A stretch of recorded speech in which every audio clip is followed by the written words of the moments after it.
iteka n'umunezero ntangere vyo gusubira kubana namwe banywanyi bacu muriko murabana natwe makuru n'ibiganiro vya misi yose tubandanya gushikiriza kuri no mbonesha kure yacu ari nayo yanyu Muhuza TV.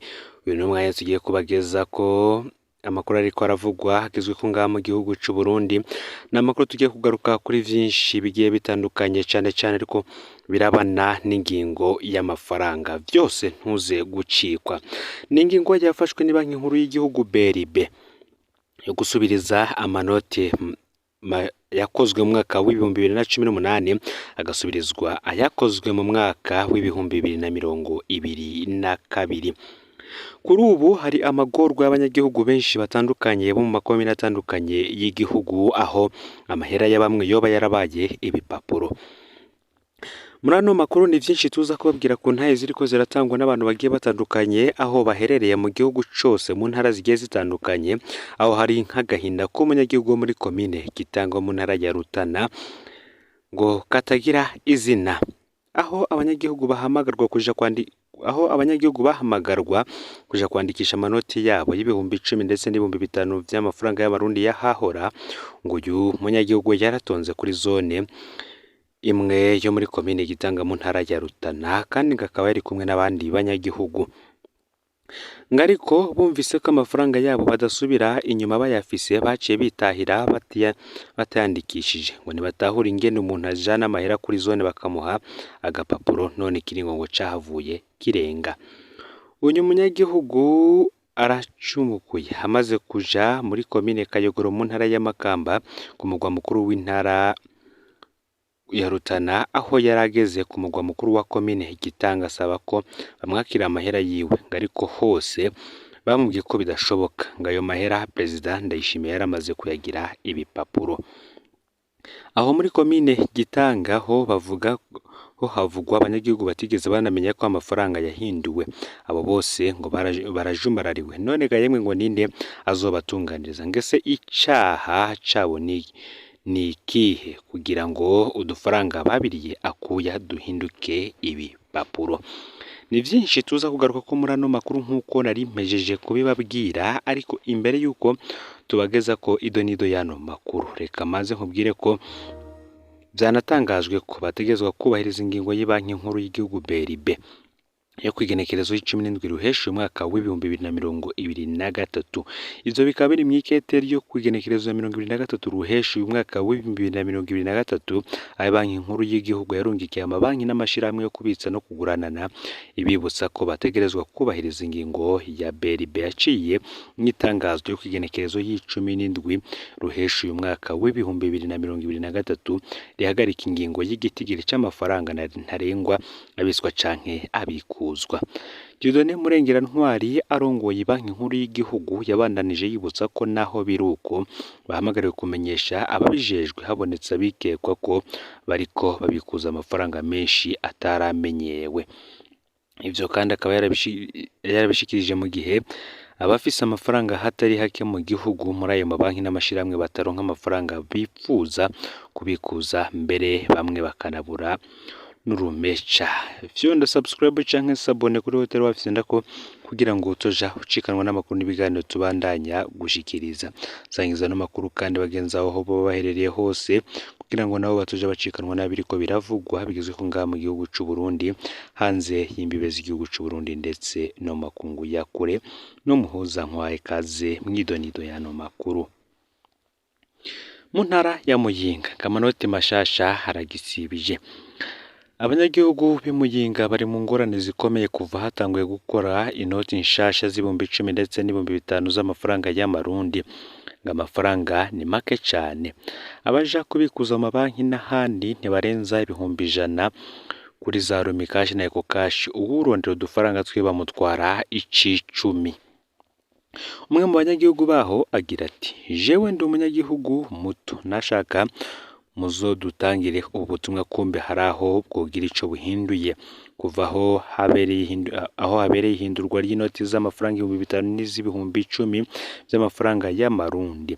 Twebwe abanyagihugu mu ntara ya Muyinga twaragize ikibazo gikomeye cyane cyo kubura inoti nshasha n'ayandi mato. Mbere ibikorwa vyarahagaze nka vyose kugeza naho n'uguhaye amahera kuri LUMICASH canke ko kasha uburaho uyabikura bakubwira ko atayo bafise kugera n'uyu munsi. Akamaramaza naho abari bafise amakonte bagiye kubitsa kugira bazohindurirwe bagiye gutora utwabo batabarenza ibihumbi 100. Hageze ko ubu ugiye kubikuza uduhera kuri LUMICASH, iruhande yayo LUMICASH gukata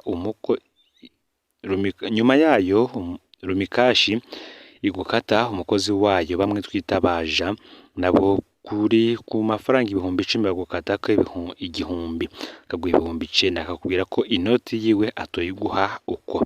Urumva ngo ufise amafaranga ibihumbi 100 vy'amafaranga y'amarundi acaguha ibihumbi 90 vy'amafaranga y'amarundi. Ukaraba uko bigenza ukibaza ko amahera y'amarundi asigaye avunjwa nk'ay'abanyamerika, ugahiga ko bahindutse abavunjayi ukabura. Ngaha turagowe ntitugirayo ducira nayo tumira. Abajejwe amabanki n'amashirahamwe kuziganya no kugurana nabo bo bavuga ko ayo mahera bavuga ko nabo batarayabona, ngo none abana b'igihugu tugiye kwiyugunganya gute? Wa mugambi umufuko wose uronka amafaranga uzoja mu ngiro ryari? BRB ngo muri hehe? Vyagenze gute ngo muhindura amafaranga mutakoze ayakwiye? Aya mara y'abanyagihugu murayazi bigenda gute ngo inyuma y'indwi 2 mutanguje ingingo ngo amafaranga batarashika mu gihugu ku rugero rukwiye? Kubera iki muguma mu gacerere aho gusigurira abarundi aho ikibazo kiri? Hari kandi n'umunyagihugu wo mu ntara ya Kirundo n'abagira ati amahoro njemba mu Kirundo, raba uvugerega amanote mashasha ntituriko turayaronka. Umukuru wa BRB avuga ko kuva igenekerezo y'18 ruhesha umwaka w'2023 twemerewe kubikuza no kubika ayo dushaka. Ngariko rero yarabeshe canke amabanki ntariko abikurikiza. Ugiye kubikura ntibarenza amafaranga ibihumbi 100 vy'amafaranga y'amarundi, aho baguhaye menshi bagatanga ibihumbi 300. None ngo bashaka tubeho gute? Batwime udufaranga twacu. Ingaruka mbi zozo zibandanya kwibonekeza. Amafobiye yoyo abasuma barayarwiza ku bwinshi kubera ikena ry'amahera. Ngo leta irabe neza, turashobora kuhatakariza ivy'ubutunzi. Amabanki nayo ashobora gutakaza icizere kuko umuntu abika amahera muga adashobora kuyatora. Ngo ubu mu kugura inka woyigura indwi 2 ubikuza ibihumbi 100 vy'amafaranga y'amarundi ku munsi. Nugukomeza ibirenge vyo gutonda kuri banki. Komera leta na BRB bikubite agashi. Ngo ubu rero ubutumwa buriko butangwa n'abanyagihugu bagiye batandukanye aho bari mu mihingo igiye itandukanye y'igihugu, cane kuri ibi birabana n'ingingo yafashwe ni banki nkuru y'igihugu BRB yo guhindura amanoti yakozwe mu 2018 agasubirizwa ayakozwe mu mwaka w'2022. Reka ano makuru yacu tuyabandanyirize muri Republika Iharanira Rusangi ya Kongo. Ngo ibintu ntivyoroshe aho abagore bafashwe ku nguvu n'abantu bitwaje ibigwanisho ahitwa Ibahunde. Abagore 3 barakubaguye gushika aho bafatwa ku nguvu ku munsi wa 2 w'indwi mu gice kiri munsi y'uburongozi bwa Bahunde mu karere ka Masisi muri Kivu y'Uburaruko mu buseruko bwa Republika Iharanira Rusangi ya Kongo, nkuko bishikirizwa n'amashiramwe adaharanira ivyicaro vya politike mu karere ka Masisi. Abo bagiriwe nabi babanje guterwa ubwoba hanyuma ngo bafatwa ku nguvu n'umurwi w'abantu bitwaje ibigwanisho mu gihe bari mu mirima irahitwa Kasake no ku birometero 10 uvuye mu gisagara Kiribati ahitwa Ngungu.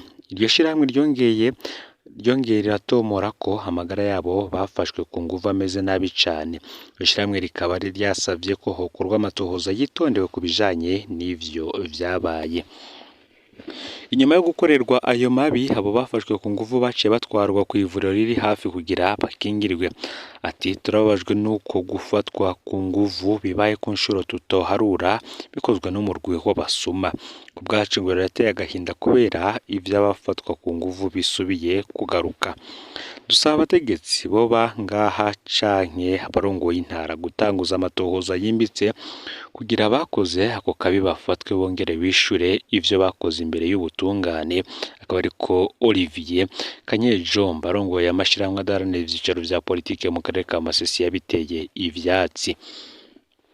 Abakorera mu gisata c'agateka kazina muntu mu ntara ya Kivu y'Uburaruko nabo nyene bateye ivyatsi ivyo bikorwa bigayitse bikorerwa abagore na cane cane abari mu mazone arimwo amatata akoreshwamwo ibigwanisho. Basavye ko horungikwa yabajejwe umutekano baza kogereza ingufu abasanzwe kugira bacungere umutekano. Abagore bakorera mu gisata c'ubutare ishirahamwe ryitaho agateka k'abagore muri iyo ntara bamesheje ko igitigiri c'amabi afatiye ku gitsina yongerekanye mu mazone ari munsi y'uburongozi bw'abarwanyi. Angelique Nyirasafari umukuru w'iryo shirahamwe yavuze ko kuva hatanguye ubugizi bwa nabi mu karere ka Masisi abagore be n'abakobwa nibo ba mbere baronderwa. Imirwi myinshi yitwaza ibigwanisho hamwe n'iyindi iriko irakorera muri ako karere ikorera amabi menshi abanyagihugu bo mu karere ka Masisi. Ngo mwihweje ico gice aho abo bagore bakorewe ako kabi kabishe baba kari mu minwe y'urunanirwa Wazalendu rukoraniyemwo imirwi yitwaza ibigwanisho irenga 5. Ati naje ndemeza neza ko ari abanywanyi b'iyo mirwi bateje ayo mabi yose akorerwa abakenyezi. Uko niko yabisiguye ngo yarababajwe kandi ingene leta tarashobora gutuza iyo mirwi yitwaza ibigwanisho. Urwo ruhara ngo rwo gutuza iyo mirwi yitwaza ibigwanisho rugaruka ku bategetsi barongoye intara, ivyashimangiwe n'uyo mupfasoni Nyirasafari. Mu kwezi kwa Ndamukiza amashirahamwe ategamiye leta akorera mu buseruko bwa Kongo yarasohoye ivyegeranyo vyerekana ingene abakenyezi bafatwa ku nguvu muri Kivu.